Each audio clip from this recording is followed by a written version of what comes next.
welcome to another session of Me Podcast. Today we are joined by a truly exceptional human being. We really are. Natalie Queiroz, our MBE. Welcome. I know. Well, tell us. I mean, obviously, I know a lot about you, but tell our listeners who you are and a bit about how you got to be where you are today, please. Oh, thank you, Sid, and thank you for having me on. And still getting used to those three letters at the end of my name. I'll be totally honest.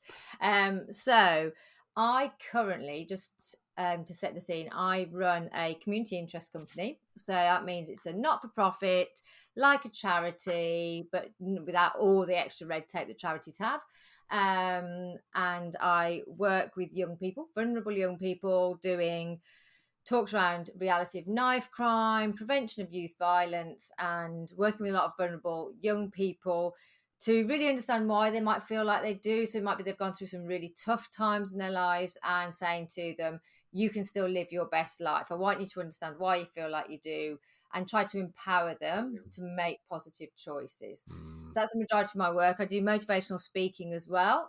So I work with professionals sort of within the youth sector, but also I do corporate professional speaking. Brilliant. But as you well know, Sid, 8 years ago, my life was nothing like this. Never thought I'd be working with kids talking about knife crime. And I go into prisons, I go into colleges, I go into schools. And even I look at my life and think it's so surreal from where it was 8 years ago. So I guess to sort of fill in everybody, so 8 years ago, I was in a relationship with a man called Bobby. Now, Bob and I had known each other right from our school days, but we hadn't been a couple since that time. So I'd known him from about 14 years of age. Used to catch the bus with him. Wow. I went to an all-girls school. He went to an all-boys school that was nearby. So you can imagine girls and boys on the bus. Oh my God, you can smell the hormone. It was literally an all-girls grammar school with an all-boys grammar school. Wow. All on the bus together. Box. Yeah, so the whole day you haven't seen anyone from the opposite sex, and then you get on the bus with them and it's like, rah! So everybody was dating everybody. So I used to date Bobby's best friend, and so we hung out, and my girlfriend group, weirdly ended up married to a lot of his male mate group. Wow. Because they ended up at the same university. So they actually had families together. And so although I lost contact with Bobby, as you do, because you know how it is, went to uni, you develop your own life. I knew of what was happening, what he was doing, because kind of my wider circle of friends were all still very, very much connected. So here I was, late 30s. I'd been married before. I'd had 2 children, got divorced, relatively amicable divorce, as amicable as divorces can be, let's be honest, you know. There's a reason we get divorced, but I still get on fine with my ex-husband, together with Bobby, thinking that I probably had my children at this point because I worked in the pharmaceutical industry. I got my 2 girls, didn't think about having any more because I'm quite well on in my career. And I think especially as a woman, it's a difficult decision to have children later on because you've then got to take that career break. And if you're on that trajectory of management, you know that it's going to impede that. Anyway, Bobby and I got together through the wonders of social media. You probably remember it was the year of the ice bucket challenge when everybody was chucking. Yeah, so everyone's chucking bucket of ice on each other. Bobby posted a video of him doing this, and we just were chatting on social media. He goes, "Oh, let's go out for a drink." So we did. I didn't think anything of it because we'd always been mates. Hadn't ever fancied him really back in the day. But went out, and this romance blossomed very, very quickly, very intensely when I look back. And before I know it, we're talking about big life decisions like children, like marriage. Bob really wanted a child. I was like, oh, not in my life plan. And at this point, I was 39. He was 40, turning 41 because he was the year above me at school. So he was very much, if we're going to do it, I need to have a child soon because he hadn't got any children. So here I am at 39 years of age, and I'm heavily pregnant. On my 40th birthday, I'm 7 months pregnant. So that wasn't how I expected my 40th to be. All my mates drinking alcohol and me on orange juice was a real bummer. I'll be totally honest. They're all getting drunk and I'm there going, yeah, this is great. But 3 weeks after my 40th, I'm 8 months pregnant. I'm just going on maternity leave. Everything all seems good. Bob and I are all happy together in the house. planning still the wedding for when after I've had the baby. We're doing up the house. And what seems like an ordinary Friday, well, it started ordinary. I'm getting the kids off to school. Bobby's gone off to work, kissed me goodbye. I get a phone call from him later that morning asking me to meet him in Sutton Coldfield, which is North Birmingham, nice area, let's be honest. And he says, can I go to the bank with him? Nothing particularly unusual in that. He ran his own business. He was wanting to transfer money basically from his business to my personal account because I paid for all the bills. I paid for the mortgage. Everything came out of my account. I'm going on maternity leave. He said, let's get some money. I'm getting a dividend from work. Let's get it into your account and it covers the house for the next year. Brilliant. Good planning and everything else. The appointment was 3:30. He asked if I could get my mum to collect the kids. So, yeah, that's standard. My mum would collect the kids if I was busy working. And he says to me that he's going to pick me up and for me to wait at the house. So he said he's going to come by about 2:30. Now, he worked on the other side of Birmingham. And I said to him, Bob, don't swing by the house. That's ridiculous. And then go to Sutton. You're at work. I don't want to pressure you. You drive straight there and I'll just walk down. 20-minute walk. He kept insisting for me to stay. Now, I'm quite stubborn. When I get it in my head, I want to do something. I'm kind of like, yeah, all right. Kind of reluctantly agreed. And I thought, but if he doesn't turn up, I'll set off. And basically 2:30 came and went, 2:50 arrived, and Bob wasn't at home. And I was actually a little bit gleeful, thinking, I'm going to get my way. I'm going to actually walk into town. So I set off and I start walking and I phone Bobby just to let him know in case, obviously, he's literally about to arrive and he gets home and I'm not there. So I phone him and go, hi, babes, I'm on my way. And he tells me he's stuck in traffic. He's on the other side of Birmingham. Nothing sort of unusual apart from the fact you're just going, oh my God, I should have phoned you. Are you okay? I was like, yeah, I'm walking down. It'll be about 20 minutes. So just give me a call when you get through the traffic and get to Sutton. So I'll meet you in there. So he was apologetic that he was running late, Hank phoned. And his final words were, I love you. So I am 20 minutes from what I'm going to describe as quite a violent attack. Not quite a violent, as you know, Sid, that's an understatement of what happened. A very violent attack. And I'm 8 months pregnant and I have no idea. I'm in happy little la la land in my world. So 20 minutes later, I get to almost Sutton Coldfield town centre. I'm cutting through this alleyway that goes behind the big church that sits at the top of Sutton. And I hear this man running behind me. Now, obviously, I'm a heavily pregnant female on my own in an alleyway. There's a guy who, when I look behind me, he's got a hood on. He's got a hoodie with his hood right up, his head down. He's quite scruffy, very big build. And I do get scared at that instant point, thinking this didn't feel right. There's just something about him. So I speed up to try and get out the alleyway. And I just get out the alleyway and think, oh my God, I'm safe. Thank God. And then I realise that man is now walking right behind me. So he's not running anymore. He's walking, but he's walking really close behind me. And I'll be honest, at that point, deep down, I knew that he was probably going to jump me because his behaviour, that he'd gone from running to now walking, he's right behind. But I tried to look calm and I stepped to one side and I'm going, go on, just go past, trying to sound calm, trying to keep my voice normal because they sort of say, look like you're strong and that you're not scared. I did all of the things that we were told to do in these situations. And as I stepped to one side, he jumped on me. From behind, he grabbed me and pulled me backwards into him. So all I could see was his arm that had come round me and pinned me to him. And I'm struggling. So, if someone's grabbed you from behind, you're just trying to pull free, which is what I was doing. I was pulling desperately free. He's pinned me.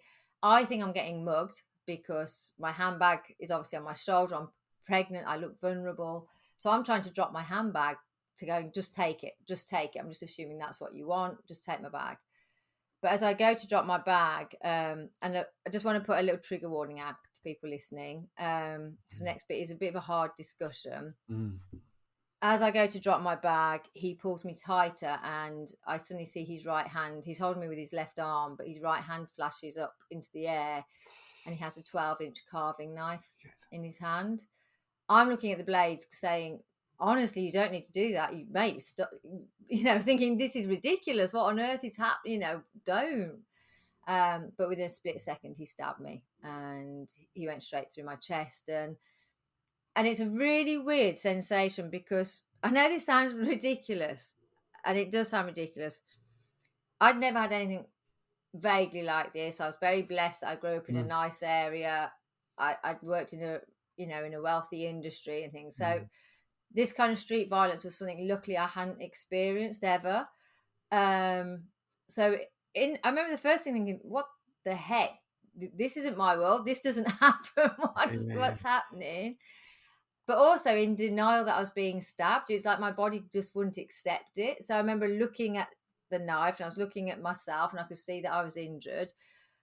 And it took time almost for my brain. He was continually stabbing me. It wasn't just one. He was doing it rapidly.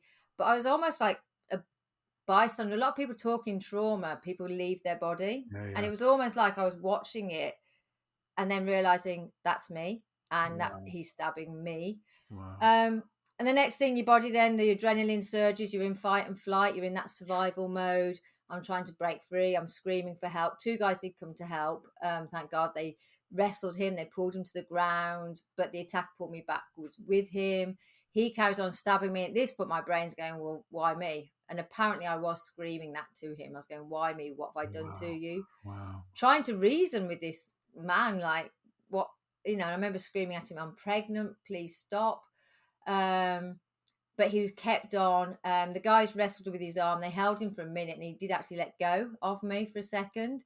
And I think what we should all do is, as human beings, we are built to survive. It's incredible. We are literally built to survive. So as soon as he let go of me, I didn't make a conscious decision. My body obviously just said, you're free, get up. And I somehow got to my feet and started staggering away. Unfortunately, I didn't get far before I collapsed and passed out. I came around and I crawled on my hands and knees to a brick wall, and I literally curled up in the tiniest ball that you can imagine, almost like that childlike, I'm hiding and protecting myself, my knees tucked right up.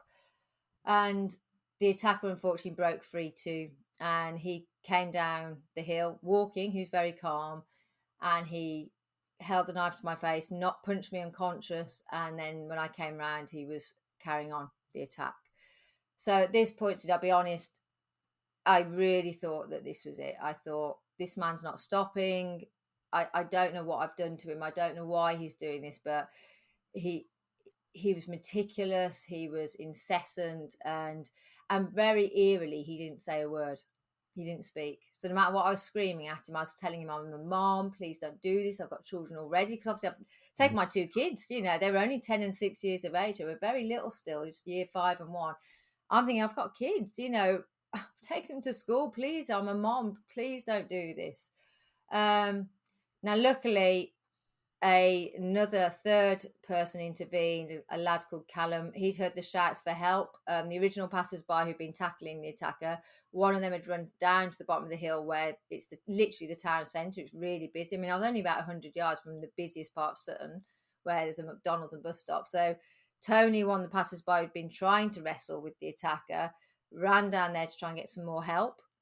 And he said he shouted out to a really busy town centre. I mean, Sutton, this all happened at 3:00 on a Friday afternoon. So you can imagine there's shoppers, there's people from college, really, really busy time. He says Sutton was full and only one person responded when he shouted help. And this is a well-dressed man in his early 60s, as Tony was then, who's clearly been injured because the attacker punched him in the face. A man like that shouting for help and only one person responded. So I've since learned it's called the bystander theory. Apparently, it is apparently a psychological phenomena where people, if they're in a big group, they think that everybody else will go and help, and therefore. But luckily, this lad Callum, 18 years of age, ran and he ripped the attacker off me. And because Tony was still standing shouting help, by complete godsend, luck of the angels, whatever, there were 3 police officers on foot patrol in Sutton that day. It's very rare that it happens. And they heard the shouting. So Callum ran up and pulled the attacker off me. But he was followed by 3 police officers who ran up. But they found that when they got to where I was, the attacker had broken free from Callum and was back over me for a 3rd time. So he was actually, at the point the police arresting him, he was actually going for the attack again. So my attack was 9 minutes. And in 9 minutes, I've been stabbed 24 times. So you can envisage the police, everybody at that scene took it that I wouldn't survive. Everybody, thought it was a given. My injuries were all very central to my torso, therefore in very major organs that, you don't survive very quickly.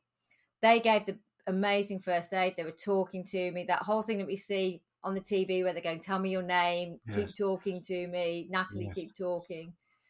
Yeah, it was amazing. The West Midlands police were brilliant. And they got an ambulance, and then the air ambulance came in. So the big red helicopter that we have here, Midlands Air Ambulance Service, they brought the helicopter in and they landed it right in the centre. The pilot, Richard, was phenomenal. He landed it on a hill between buildings where there's traffic lights and everything. How he brought it down there, I still don't know to this day. And they assessed me and they realised that my blood pressure was just above what will keep you alive. So my right lung was fully collapsed. He'd stabbed me in my right side as well. So my right lung had fully gone. And they said, we never airlift someone normally, like in the condition that you were in. So basically, like as you were, heavily pregnant, one lung.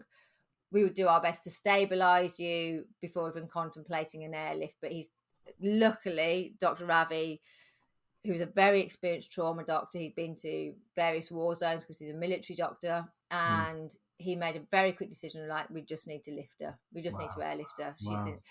And they knew that when they flew me, it was touch and go as to whether I'd make it. So we got to the QE hospital in Birmingham, big trauma centre, and they operated on me straight away. And they reckon I had less than 5 minutes left to live. So had the helicopter not been there, you and I wouldn't be having this conversation, because if it'd been by a land ambulance on blue lights, they said you would have died in the ambulance. So I come out, I put me into a coma. I come out the coma the next day.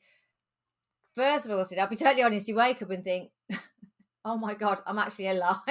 Because it was like, when I was being put, I was conscious when they put me, at that point where they said, we're going to put you to sleep, I was talking to the doctor and I was just exhausted, just nodding like, please, yes, put me to sleep.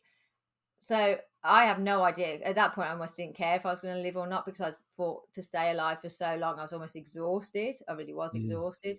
So when I come around, it's kind of like, okay, I'm still here. I'm here. And they were telling me, a nurse standing over me telling me about the QE in Birmingham, but also she was telling me, Natalie, you've got a daughter, that she survived. Now, I'd been stabbed 3 times in the stomach. None of us thought she would survive. We all thought that Leah would have died. And apparently when they delivered her, she wasn't breathing. She did have to be resuscitated. And my brain is trying to process this, and it's amazing news, but they're saying, but she's in a different hospital. Queen Elizabeth Hospital doesn't have maternity, so she's at Birmingham Women's in neonatal intensive care. And we do have to tell you she's fighting for her life, and she might not make the next 48 hours. So as a mum, I'm in critical care at the QE, can't move because I've got tubes coming out of me and I'm critical. They don't think that I'm going to make the next 48 hours either. And they're telling me that my baby is alive, brilliant, but actually she's in another hospital and she might not survive. So my brain is spinning, to put it mildly. I'm looking around the room because obviously now I'm looking for Bobby and my mum. I'm very close to my mum and my sister, so I'm looking around for my family, because in the films when people come out of a coma and there's like the family all sat around and go, oh my God, she's awake. Nothing like that, Sid. Nothing. Nothing. I was pale, probably got blood still splattered up my hair, pubes coming out of me, dribbling most likely, God knows what. But it was nowhere near as pretty and perfect as the films. And my family weren't there. And I was kind of a bit, oh, where are they? And I was surrounded by police officers. And then I was told, well, Natalie, it's a major police investigation. Because this is attempted murder. It could go to murder if I died or if Leah died. So they said, you can't talk to anyone until the police have interviewed you, because obviously it could affect, because I've been in a coma. So all the police reports have been running, the media reports have been on the TV, and they didn't want that tainting what I was going to say. So you're desperate to see your family, but you can't see them because you're now key witness to this horrific criminal act. So I get questioned by the police. Now, I don't know have you ever had an operation, Sid? Have you ever had an operation? I don't think I have. Your life? No. You haven't? No. Oh my God. No. You've never had an operation, Sid? Never? No. Okay. Oh, you're like superhuman. Okay. anyone listening, if you've had an operation, you know that when you come out, your brain's a little bit blurry. So when you come out of a coma, your brain's like 10 times more than that. So you're not really functioning Mm, properly. Your brain, it's like you're in a really bad fog, probably like you're really, really drunk. You know, mm, your brain just is thinking things, but your mouth can't quite say it. mm. So I'm having to give this interview to the police, telling them what I remember. And then they say to me, Natalie, we need to tell you actually the person that we've arrested on the scene and these Holmeston police station. There's no easy way for us to tell you this, Natalie. It is your partner, Bobby. And my world just went boof. And it's weird how you react in that moment, because at this point now, my life was blown up by the attack, but this was almost like the final button being pressed. And I'm lying there, and instead of screaming, I didn't scream. It's almost sad that I lay there just silently crying. I just remember just crying, all these tears, just Mm, literally crying my eyes, and I remember them going, weirdly feeling the pillow wet because I was mm, crying so much. mm, mm. But I was laid on my back, so I couldn't move, and I just cried. I didn't sob loudly. I didn't. I think the shock.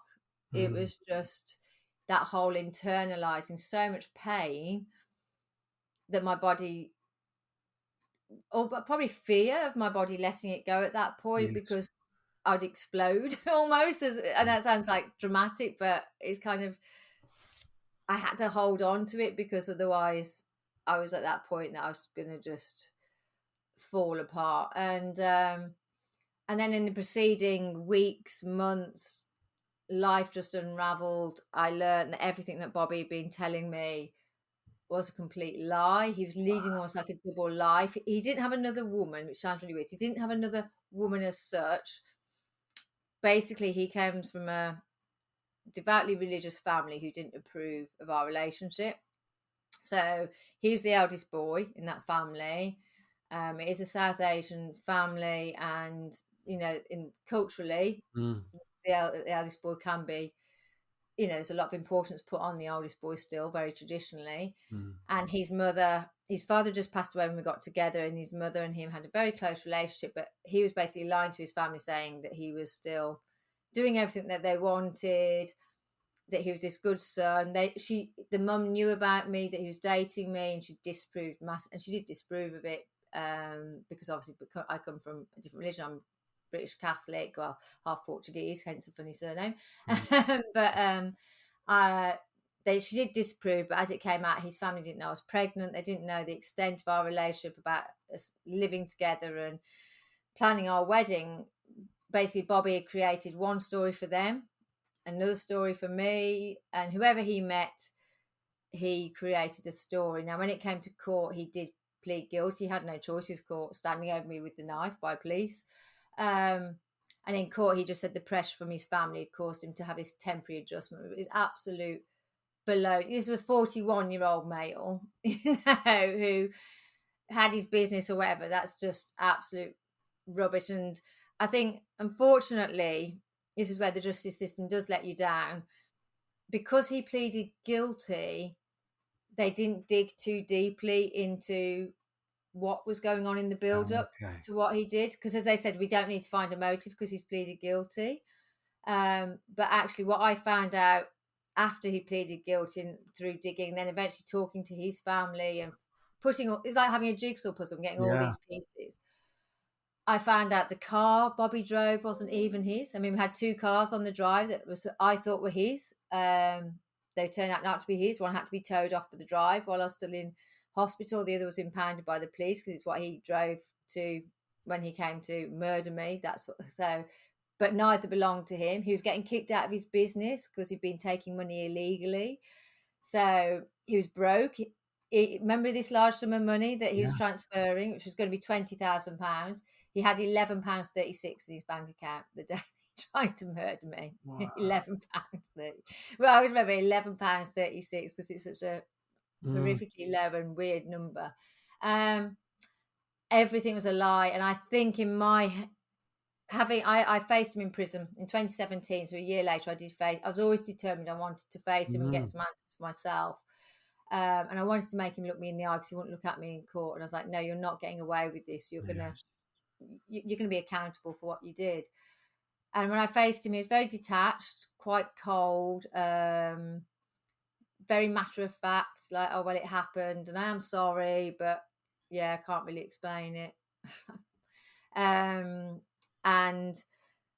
I believe, and it's never been proved, but I believe he is of psychopathic tendency from some of the letters that he wrote to me quite early on from prison. He doesn't write to me now, that's all been stopped, but he wrote to me saying things like, my scars were my stripes, they showed how brave I was. He wrote to me telling me that he was proud of me, that he was so grateful that his daughter had a mom like me, that I was the best woman who very, very controlled. And I didn't see that kind of behaviour, but when I look back, I think, oh, it probably was more manipulation than I expected. So yeah, it was all a case of everything was unravelling for him, and I think in his moment of madness, he tried to kill me to cover up his ultimate lie. Not even a moment of madness. I think it was planned. It was premeditated. He admitted being planning it for a number of weeks. Wow. So I suddenly went from a very confident person working in the pharmaceutical industry, good job, to questioning everything, questioning what kind of judge of character am I? I help interview people in the pharmaceutical industry. I'm a trainer, I'm a coach, I'm supposed to be good with people, reading people.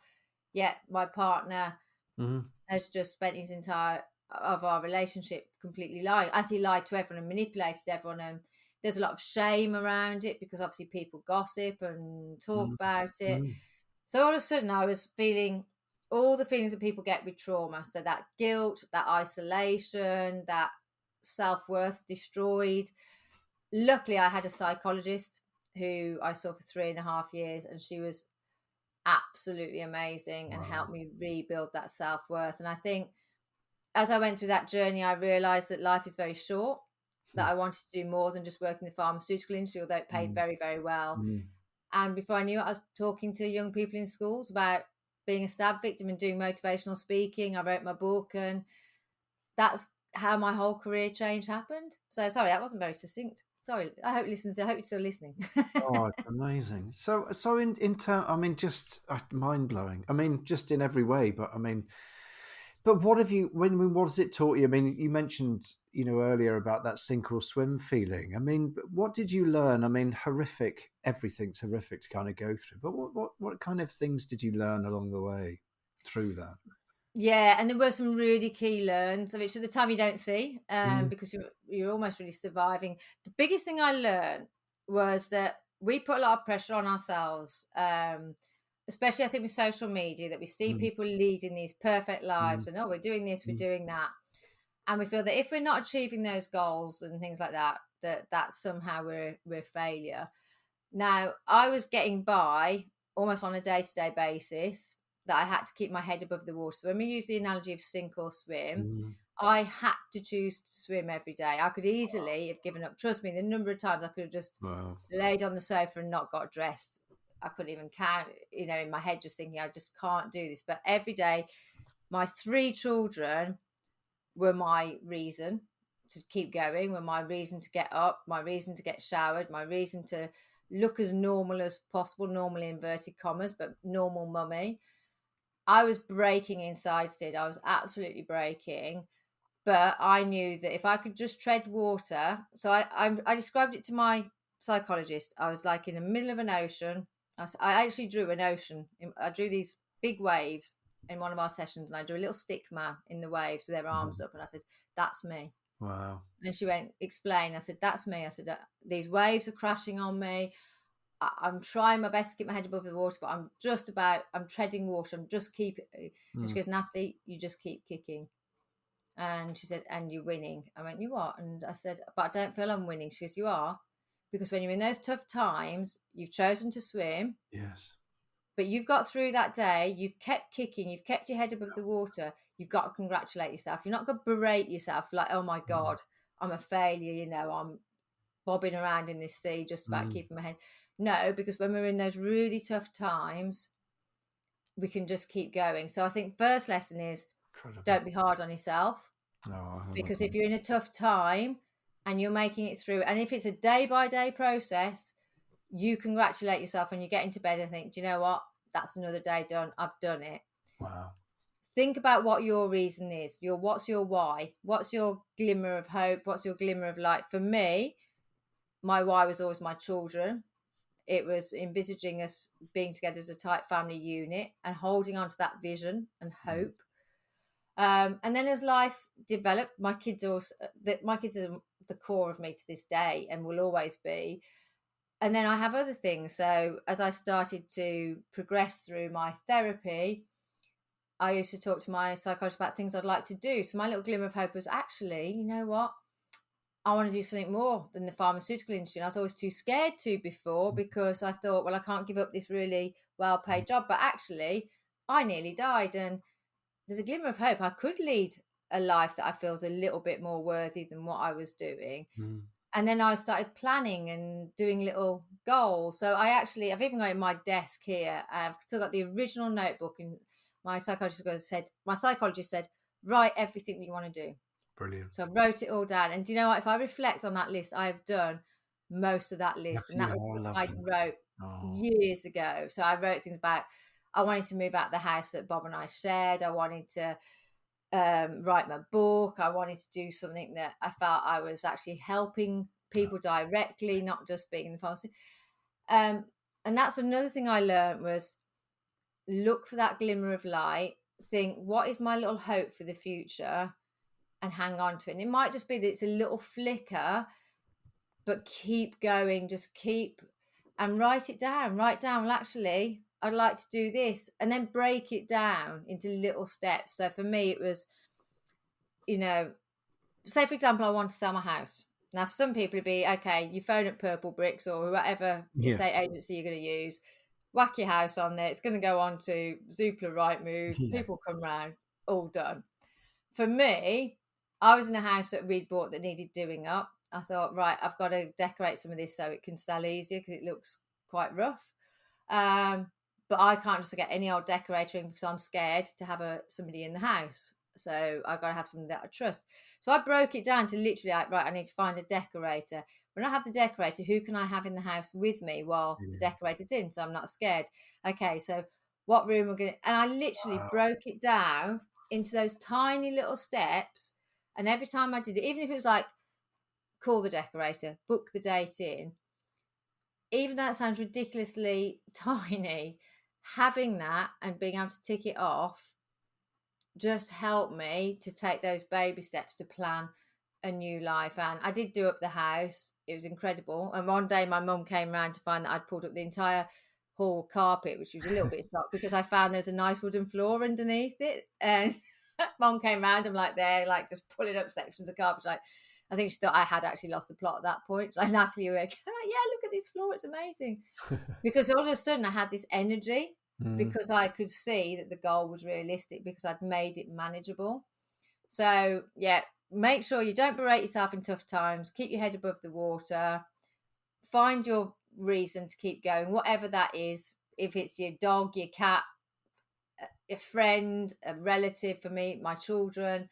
And then when you see those glimmers of light, think, actually, I'd quite like to do that. And you know what, there's a possibility I could hang on to it, focus on it, and just keep writing it. And that light will get brighter and brighter. And that's what led me to where I am today, really. Oh, lovely. So. And in terms of the magic that you now bring, I mean, to go through all of that trauma and still be so positive is just amazing. But what is the magic that you bring to people's lives, you know, when you go into prison or into schools talking about knife crime or hate crime or whatever? Yeah, I think, do you know what it is? It's being as real and vulnerable and authentic as possible. So I'm really honest. When I talk about my journey, I don't do the whole... Sometimes with a survivor story, you might have, you know, people start at the bottom, they go to the top, and they're on this, wow, look at this amazing trajectory. But I will talk about the pain that I had. I will talk about the challenges. I'll even talk about challenges sometimes that I still face now. You know, I've just had to have surgery. I've just had my finger amputated because of the damage that had been left from the attack. And I get a lot of people going, do you know what, Natalie? It was your honesty, because you talked about the really dark times and tough times, and you talked about the times. One of the guys in the prison turned around and said, you really made the journey real for me. I'd never thought about the victims that I've left behind, but actually you've made me really see. Because I will say to them, you know, when I'm in the prison, for example, I'll say to I work with young lads predominantly, I say, I live my own life sentence because this will always be with me. You know, I live a positive life, but it's always there. I've got to face at some point my ex coming out of prison. I dread that day. And they hadn't thought about it. And I think it's that magic of that normality. And for young people who've gone through traumatic things, it's for them to go, oh, hang on. So how I feel is actually normal. And even if I feel like this, I can still achieve good things. And that's what I've had a lot of my young girls that I work with when I say young girls, teenage girls in schools that I work with, they'll say, I've really thought now that how I feel is actually, I can see you felt the same or you understand it and you still had a positive life. And I said, yeah, because I think it's very easy to be engulfed to think I'm a bit weird, I'm a bit different. And I've gone through all of those thoughts. But when you say, well, no, actually, when you're being traumatized or something's tough, it's very normal to feel like this. And I think that's the magic. It's just the honesty. I think it's just being honest. That's so lovely. And in terms of, you know, that fizzy pop moment that you get in life when something's going amazingly well. I mean, obviously you've got your 3 children, 3 girls, but what fizzy pop moments do you get now? Oh gosh, there can be numerous. So I had one the other day. A girl that I worked with, really struggling in school, really struggling, and literally just wasn't really going to class. She went to class, she was fighting with the teacher, and I'd been doing a lot of sessions with her and working through. And bless her, I pulled up at the school, and I wasn't due to see her for a one-to-one. I was running a workshop with another set of students, and she shouted, Natalie, just as I got out of my car, and she came over to me, and she's in year 11, so she's GCSE year, that's sort of 15 years of age, going from 16. She goes, Nat, and do you know what? She got out her exam results, her predicted grades are on the back of her lanyard, and she goes, Nat, look at this. I was like, oh my god, like she's due to pass maths. She's predicted a 5. And she goes, look, oh my god. She goes, Natalie, look, I'm doing this, and I'm going for this, and I'm getting this support now. She needed some support with some she's got a couple of supportive needs, but she hadn't been getting the help. She goes, but that's being sorted now. And she was right up there. And honestly, it made my heart sing. I was like, oh my God, just to see that she believed in herself. She'd been putting into action what we'd been planning, that it was that focus. And she was there holding these predicted GCSE grades as a year 11. Obviously, she's got her GCSEs next summer. And she was going, I can do it, Natalie. I went, of course you can. I said, I told you can. Look, you've got, and that for me is a real fizzy pop moment when you've got a young person who she was going down quite a negative route. In fact, she was at risk of being excluded from the school because of behaviour. And to see her like that, and the fact that as soon as I got out of the car, she shouted my name. She came, this is a girl who's 15. Let's be honest, not many 15-year-olds want to come running over to you because they're cool, and that was in front of all their schoolmates. But she was so proud of what she'd achieved, and for me, that's just, I love it. I love it when you see that moment of somebody being so excited to share their success that it just puts you on a proper high. That's so lovely. And what one word would you use to describe yourself? Tenacious. Wow. Yeah. Tenacious. I think you'd have to do that in capitals on that one for you.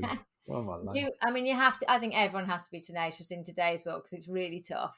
We all have life challenges. Whether you're a single parent or you've gone through a divorce or there's been a bereavement in your family. We all have moments where life is so hard, and we all have it. It doesn't have to be as extreme as what happened to me. I had tough moments in my life before what happened. But it's that tenacity to believe you can get through and just keep plugging away, even on the days where you think, oh my God, it's Groundhog Day, I can't do this again. It's like, remind yourself it will get better, plan for a better life, and just keep that foot in front of each other. Keep kicking. That's my keep kicking. Just keep kicking.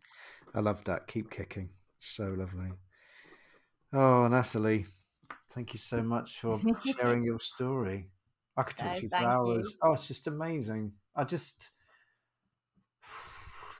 think keep kicking is the thing, isn't it? It is. It is. And I think in today's world, it's even more important. Cost of living crisis, so many pressures on people. but keep believing. Just keep your head above the water, and you know what? You'll be better than any of those fake images that are happening on social media. Oh, you're a wonderful person. Thank you so much for sharing your story. Thank you. Thank you.